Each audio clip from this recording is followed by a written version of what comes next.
মানুষের জীবনে কতই তো চাওয়া পাওয়া থাকে, তবে সব কিছু পেয়ে গেলেই কি সত্যি জীবনে সুখী হওয়া যায়? আচ্ছা, অনেক গল্প অনেক কথা হবে তোমাদের সঙ্গে। তার আগে চলো নিজের পরিচয়টা দিয়ে নিই।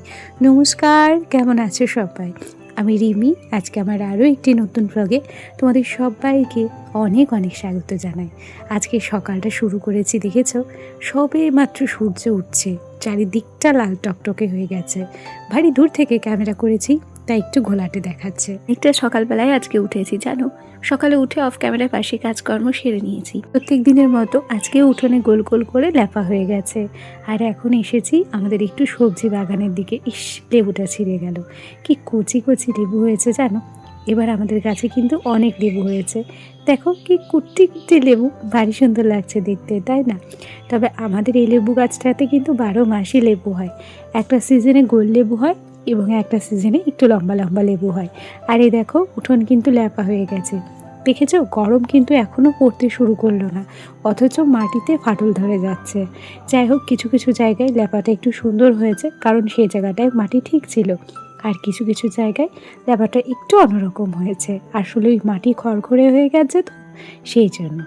এখন চলে এলাম হচ্ছে এই ঘরে। আর এই ঘরে এসে প্রত্যেক দিনের মতো গ্যাসটাকে পরিষ্কার করে নিচ্ছি। আমি এই কাজগুলো প্রত্যেক দিনই করি। রাত্রে বেশিরভাগ দিন আমি গ্যাস ওভেন পরিষ্কার করেই রাখি।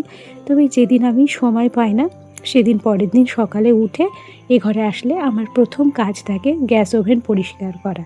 এবং তারপর এই যে ছেলের জন্য একটু দুধ গরম করতে দেওয়া, আর নিজের জন্য এক কাপ চা করে নেওয়া। আজকে আমার ছেলেটার আর স্কুল নেই। যেদিন যেদিন ওর স্কুল থাকে, আমার সকালটা এত ব্যস্ততার মধ্যে কাটে। সকালে উঠে কোন কাজটা যে আগে করব আর কোন কাজটা যে পরে করব, কোন কাজটা আগে করলে যে খুব তাড়াতাড়ি আমি এগিয়ে যেতে পারবো এবং সঠিক টাইমে ওকে নিয়ে স্কুলে পৌঁছাতে পারবো, এই ভাবনা চিন্তা করতে করতে আমার সময় যেন একদম পেরিয়ে যায়। আর তখনই তাড়াহুড়ো লাগে। সকালবেলা উঠে খুব তাড়াতাড়ি সংসারের কাজকর্মগুলো গুছিয়ে, মানে যে কটা করার দরকার সে কটা করে, আগে ছেলের জন্য টিফিন রেডি করতে হয়, ওকে তুলতে হয়, ওকে রেডি করতে হয়। এই করতে করতে আমার সকাল 7:30 যে কীভাবে বেজে যায় আমি বুঝতেও পারি না। সময় যেন চোখের পলকে বেরিয়ে যায়। আর আজকে যেহেতু স্কুল নেই, তাই আজকের কাজকর্মগুলো একটু ধীরে সুস্থে করলাম। এখানে চা করে নিয়েছিলাম, আমার সোনাকে দিয়েছিলাম দুধ হরলিক্স, সেই সাথে বিস্কুট, 4টে কাজু বাদাম আর একটা কলা। আর এখন জানো তো, ও নিজে নিজেই দুধটা খেতে পারে। তবে ভাবছি যে কবে নিজে হাতে ভাত খাওয়া শিখবে। যবে থেকে নিজে হাতে ভাত খাওয়া শিখবে, তবে থেকে একটু হলেও নিশ্চিন্ত হব। তবে মায়ের মন তো, দেখবে বাচ্চারা যতই নিজে হাতে ভাত খাক না কেন, আমাদের মনে হয় কি আমরা যদি ওদেরকে নিজের হাতে খাইয়ে দিতে না পারি, তাহলে হয়তো ওর পেট ভরবে না। এই ভাবনা চিন্তাটা আমরা বেশি করি, তাই না? প্রত্যেকটি মায়েরা এই ভাবনা ভাবে। আচ্ছা, গল্প করতে করতে এখন সবজিটা কেটে নিচ্ছি। আলুটা তো আমার কাটা হয়েই গেছে, আর এখন ক্যাপসিকাম কেটে নিচ্ছি। আসলে কি, আজকে রান্না করব হচ্ছে একটু মাংস, আর ক্যাপসিকাম দিয়ে মাংসটা রান্না হবে। সমস্ত কিছু কেটে কুটে আমি রেডি করে এলাম। আর এখন চলে এসেছে আমি কলের পরে। আসলে কি, এখন তো একটু বেলা হয়ে গেছে। এই থালা বাসনগুলো, চায়ের বাসনপত্রগুলো যদি এখন আমি মেজে না নিই, ধুয়ে না নিই, তাহলে টাইম কলের জলটা চলে যাবে। আর তার উপরে খেয়াল করেছো, এক ধামা টাইম কলের জল আমি কিন্তু রেডি করেও রেখেছি। সাংসারিক কাজের ক্ষেত্রে একটু বুদ্ধি খাটালে না, কাজগুলো ঝটপট করা যায় এবং সেই সাথে স্মার্টলি নিজের জন্য একটু হলেও টাইম বার করা যায়। তবে কি বলো তো, যাদের বাচ্চা আমার ছেলের মতো ছোট, তাদের টাইম ম্যানেজমেন্ট করাটা ভীষণ কঠিন। যেমন আমি যতই চাই যে সংসারের কাজগুলো আমি আগে সেরে নেব, কিছুতেই আমার সংসারের কাজ আগে কমপ্লিট হয় না। কোনোভাবেই আমি কমপ্লিট করতে পারি না। তবে একটা সত্যি কথা কি বলো তো, আমি যতই তাড়াহুড়ো করে সংসারের কাজ করি না কেন, অ্যাকচুয়ালি সংসারের কাজগুলো তাড়াহুড়োভাবে করলে কাজ আরও উল্টে কিন্তু বিগড়ে যায়। তবুও তার সত্ত্বেও মাথায় থাকে যে না, কাজ তো ঝটপট করতেই হবে এবং সেগুলোকে গুছিয়েও করতে হবে। অবশ্যই কাজে ভুল ভ্রান্তি হয়, তবুও নিজের ভুলটাকে শুধরানোর চেষ্টা করি এবং যতটা সম্ভব পারি কাজকর্মগুলোকে বেশ ভালোভাবে করারও চেষ্টা করি। আচ্ছা, গল্প করতে করতে থালা বাসনগুলো আমি ধুয়ে মেজে নিয়েছিলাম, তারপর সেগুলোকে জল ঝরাতে দিয়েছি। আর এখন আমি সোজা চলে এসেছি রান্নাঘরে। এদিকে পেঁয়াজও কেটে নিয়েছি। কথায় বলতে গেলে, মাংস রান্নার জন্য যত যা দরকার সমস্ত কিছু আমি রেডি করে তারপরেই কিন্তু এই ঘরে এসেছি। একদম মাথা ঠান্ডা করে রান্নাটা করব। তবে এখন চিকেন রান্নার ক্ষেত্রে কোনো রকম তাড়াহুড়ো আমি করব না।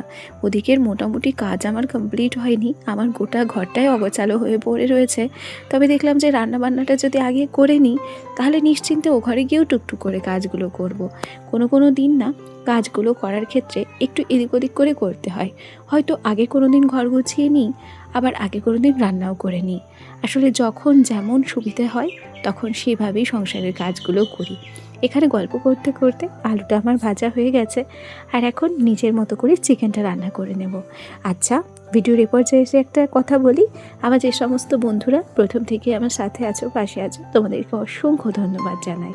আর যে সমস্ত নতুন বন্ধুরা আজকে ভিডিওটি প্রথম দেখছো, যদি কোনো কারণে ভিডিওটি ভালো লেগে যায় তাহলে প্লিজ ভিডিওটিতে একটা লাইক করে দিও, আর সেই সাথে একটা মিষ্টি কমেন্ট করো। কেন কি তোমাদের ছোট্ট একটা লাইক আর তোমাদের মিষ্টি একটা কমেন্ট আমাকে আরও নতুন নতুন বন্ধুদের কাছে পৌঁছতে সাহায্য করে। আচ্ছা, এদিকে আমার কিন্তু মাংসটাও কষানো হয়ে যাচ্ছে, আর মাংসটা বসিয়ে তারপর যাব ও ঘরে।